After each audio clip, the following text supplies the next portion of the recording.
फटे कपड़ों में तन ढाके गुजरता हो जिधर कोई, समझ लेना वो पगडंडी अदम के गांव जाती है। जो डलहौजी न कर पाया ये हुक्काम कर देंगे, कमीशन दो हिंदुस्तान नीलाम कर देंगे। और काजू भुने प्लेट में विस्की गिलास में उतरा है रामराज विधायक निवास में। दोस्तों नमस्कार, स्वागत है आपका अपने यूट्यूब चैनल चरत दुनिया जहान में। और मैं हूं आपका दोस्त शिवाजी वसंत बहुत। आप सोच रहे होंगे कि मैंने ये लाइनें क्यों पढ़ी, क्योंकि आज भारत की राजनीति में एक ऐसे महान पुरोधा, सामाजिक न्याय के ऐसे सच्चे सिपाही, समाजवाद के एक ऐसे प्रवर्तक की जन्म जयंती है जिसका नाम जननायक कर्पूरी ठाकुर है, जो गरीबों का मसीहा है, गरीबों, शोषितों, पीड़ितों, वंचितों, दलितों का मसीहा है, जिसे जन जन का नायक जननायक कर्पूरी ठाकुर कहा जाता है। दोस्तों, जननायक कर्पूरी ठाकुर का जन्म 24 जनवरी 1924 को वर्तमान में समस्तीपुर बिहार के पितौंधिया नामक गांव में हुआ था। जननायक कर्पूरी ठाकुर के पिता का नाम गोकुल ठाकुर एवं माता का नाम राम दुलारी ठाकुर था। आज बात हम करेंगे एक ऐसे ईमानदार व्यक्ति की, जिसकी ईमानदारी के किस्से, जिसकी ईमानदारी की मिसाल आज ही नहीं, जब तक हिंदुस्तान में समाजवाद, राजनीति की विचारधारा कायम रहेगी, जब तक गरीबी कायम रहेगी, जब तक शोषितों, पीड़ितों, वंचितों के हक की आवाज कायम रहेगी, जब तक उनके हक के लिए लड़ाई जारी रहेगी, तब तक ये नाम लिया जाएगा। भारत की राजनीति में ये नाम है जननायक कर्पूरी ठाकुर का। 1940 में मैट्रिक पास करने के बाद जननायक कर्पूरी ठाकुर जी के पिता जब उनको पता चलता है कि हमारा लड़का प्रथम श्रेणी में मैट्रिक पास हो गया है, तो वो अपने गांव के एक सामंतवादी विचारधारा के व्यक्ति के पास ले जाते हैं और परिचय कराते हैं उससे कि बाबू, ये जननायक, ये कर्पूरी ठाकुर है, ये कर्पूरी हमारा लड़का प्रथम श्रेणी में मैट्रिक पास हो गया है।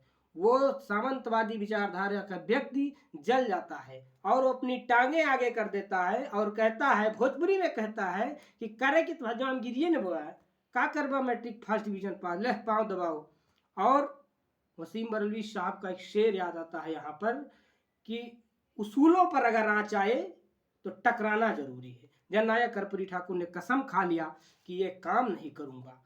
1942 में जब वो भारत छोड़ो आंदोलन अपने चरम पर था, तब उन्होंने भारत छोड़ो आंदोलन में बढ़ चढ़ करके हिस्सा लिया और उनको जेल हो गई। 26 महीने की जेल वो काट करके आते हैं, क्योंकि वो आज़ाद दस्ते के हिस्सा थे। वो अपने गांव में शिक्षक का कार्य करते थे, अपने गांव के पितौंजिया स्कूल में दिन में शिक्षा का काम करते थे और रात को आज़ाद दस्ते के तहत वो क्रांतिकारी गतिविधियों में लीन हो जाते थे। उसी स्कूल में जो है सोते समय इनको गिरफ्तार कर लिया जाता है। 26 महीने का जेल जो है वो काट करके, जेल में उन्होंने कैदियों के साथ हो रहे दुर्व्यवहार पर 28 दिन का आमरण अनशन किया था, भूख हड़ताल किया था उन्होंने। ऐसे महान शख्सियत की आज बात होगी। कृष्णा टाकीज में छात्रों की सभा को संबोधित करते हुए उन्होंने कहा था कि अगर ये बरतानिया हुकूमत की औकात नहीं है, मेरे देश में, मेरे देश की संख्या इतनी है कि अगर हम सिर्फ सामूहिक रूप से थूक दें तो ये बरतानिया सरकार और बरतानिया हुकूमत ढह जाएगी, फैल जाएगी। ऐसे उन्होंने अपने राजनीतिक गुरु डॉक्टर राम मनोहर लोहिया और जयप्रकाश नारायण जी को बनाया। और जब देश आज़ाद हुआ 1952 में, जब चुनाव पहली बार हुआ, तो ताजपुर विधानसभा क्षेत्र से वो पहली बार विधायक हुए और ताउम्र वो पीछे मुड़ करके नहीं देखे और राजनीति में वो विधायक हुए। उसके बाद विपक्ष के नेता हुए, उप मुख्यमंत्री हुए, 2 बार मुख्यमंत्री हुए और सांसद भी हुए। उनका एक नारा था दोस्तों कि अधिकार चाहो तो लड़ना सीखो, पग पग पर आना सीखो, जीना है तो मरना सीखो। 1967 में पहली बार शिक्षा मंत्री बनाए जाते हैं। 5 मार्च 1967 से लेकर 31 जनवरी 1968 तक वो शिक्षा मंत्री रहते हैं और अपने शिक्षा मंत्री रहते हुए उन्होंने अपने राजनीतिक गुरु लोहिया जी का वो नारा कि अंग्रेजी में काम नहीं होगा, फिर से देश गुलाम नहीं होगा, उन्होंने अंग्रेजी शिक्षा मैट्रिक में अनिवार्यता को खत्म कर दिया। माल गुजारी माफ कर दिया, 5 एकड़ से कम जमीन पर माल गुजारी माफ कर दिया। और जब वो 22 दिसंबर 1970 को बिहार के 11वें मुख्यमंत्री के रूप में जब शपथ लेते हैं, तो उन्होंने बाबा, ये बेशक इसमें कोई शक नहीं है कि बाबा साहब डॉक्टर भीमराव अंबेडकर ने संविधान का निर्माण किया, लेकिन संविधान को धरातल पर उतारने का जो काम किया वो जननायक कर्पूरी ठाकुर जी ने किया। 26% आरक्षण लागू कर दिया, जिसमें से 3% आरक्षण गरीब सवर्णों को भी लागू किया। उनको गाली दी गई, उनके खिलाफ जो है नारे लगाए गए, जाति सूचक शब्दों, अपमान सूचक शब्दों का इस्तेमाल किया गया। उसके बावजूद भी जननायक कर्पूरी ठाकुर जी ने कहा कि हमें बदला नहीं, बदलाव चाहिए। एक ऐसा मुख्यमंत्री जो टूटा हुआ चप्पल, फटा हुआ कुर्ता और रिक्शे पर बैठ करके मुख्यमंत्री ऑफिस विधानसभा जाया करता था। ऐसे सादगी, सच्चे, ईमानदार व्यक्ति की कल्पना आज की राजनीति में करना बहुत ही मुश्किल हो गया है दोस्तों। जब 1974 में इमरजेंसी लगी, तो इमरजेंसी के दौरान जहां पर उस समय महाकवि दुष्यंत की चंद लाइनें बहुत ही हिंदुस्तान में आवाज बन गई थी कि कहाँ तो तय था चरागा हर एक घर के लिए, यहाँ चराग मयस्सर नहीं शहर के लिए। वो मुतमईन है कि पत्थर पिघल नहीं सकता, मैं बेकरार हूँ आवाज में असर के लिए। उसी समय हिंदुस्तान की राजनीति में एक आवाज जननायक कर्पूरी ठाकुर की बहुत तेजी से अपना बहुत तेजी तीव्र गति से प्रसार हो रहा था जननायक कर्पूरी ठाकुर की आवाज का। जननायक कर्पूरी ठाकुर को इमरजेंसी में बड़े बड़े नेताओं को, जयप्रकाश नारायण और लोहिया जी को भी, माफी चाहूंगा, लोहिया जी नहीं थे उस समय,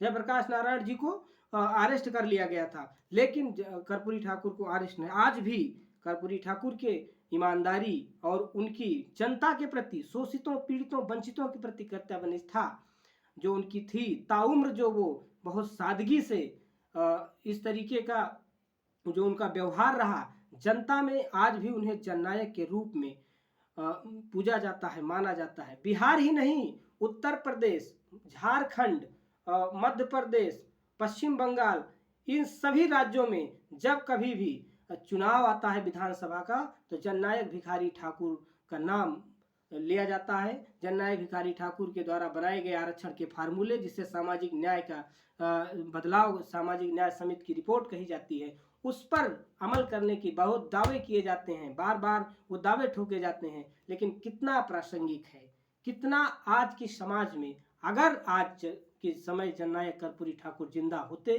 तो भारत की तकदीर और भारत की तस्वीर क्या होती, क्या वर्तमान स्थिति पर उनके क्या विचार होते। मैं एक वाकया आपके साथ शेयर करना चाहूँगा कि आज के समय में अगर किसी मंत्री विधायक के घर में शादी पड़ती है तो फॉर्च्यूनर और प्राइवेट जेट विमानों तक की लाइन लग जाती है। मुख्यमंत्री रहते हुए जननायक कर्पूरी ठाकुर ने अपनी बेटी की शादी रांची के किसी गांव से की थी। सरकारी गाड़ी का उन्होंने इस्तेमाल नहीं किया था, प्राइवेट टैक्सी बुक करके जो है वर ढूंढने गए थे। और जब शादी जिस दिन थी, उन्होंने अपने पैतृक गांव में शादी किया और किसी भी मंत्री विधायक को उन्होंने आमंत्रित नहीं। इतने सादगी और सरलता के साथ। एक बार समाजवाद उस समय दुनिया के कैनवास में अगर आप देखेंगे 70 के दशक में समाजवाद का बहुत ज़्यादा चर्चा थी, तो वो किसी मीटिंग में विदेश उनको जाने को, उनके पास कोट नहीं था, वो अपने एक मित्र से कोट मांगी और वो भी उसके मित्र का भी कोट फटा हुआ था। अब फटा हुआ कोट पहन करके जब वो गए तो जो स्लोवाकिया के किसी राष्ट्रपति ने उनको नया कोट दिलाया था। और एक बार जब उनके घर पर पूर्व प्रधानमंत्री और पूर्व मुख्यमंत्री और इस देश के समाजवादी विचारधाराओं में से बहुत ईमानदार चौधरी चरण सिंह जब उनके घर गए, तो घर पैतृक गांव पिथौंजिया के घर जब गए दोस्तों, तब वो घर में एंट्री करते समय तो वो घुस गए और निकलते समय जब वो निकले तो उनके सर का, उनके मुहार जो होता है वो दरवाजा लग गया सिरा। तो उन्होंने कहा कि कर्पूरी अपने घर का दरवाजा थोड़ा ऊपर करवाइए और अपना घर बनवाइए।